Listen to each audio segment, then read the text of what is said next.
Okay, if you've ever gotten stuck on a Toyota vehicle trying to get a CV axle out, this is on the passenger side, and it has this little jack shaft that goes from the transmission over here to the this bearing carrier type assembly, and you're supposed to take out a little spring clip. It has some tanks here, you squeeze them together, pop that out, and it's got this bolt right here that's supposed to push on the outer race of the bearing.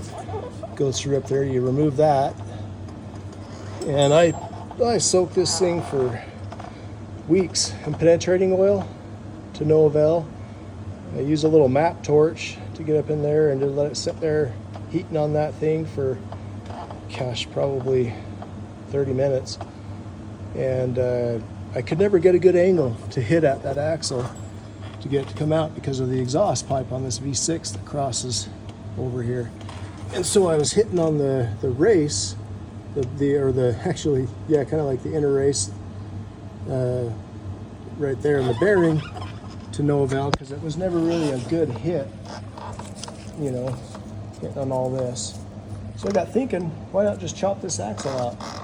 So I chopped this section out right here of the axle, because I've got a new axle and I don't have to return this for a course. I thought, well, why am I trying to save it? And so I chopped it off right here.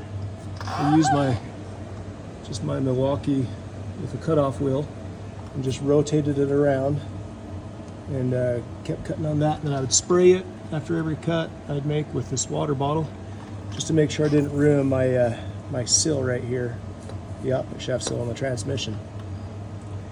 And after I did that, I was able to get that big sledgehammer right there, bring it in here, because you got to get something with a lot of weight, because you still don't have a ton of room to swing. But I was able to just swing that right onto the axle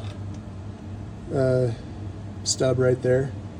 And doing that, I didn't get too crazy with it, but just having that direct hit with that big massive weight, it just worked its way right on out. Now I can clean that up and put the new axle in. So if you're stuck running out of options like I was, and you're on your creeper laying on the ground in the garage, this is an option.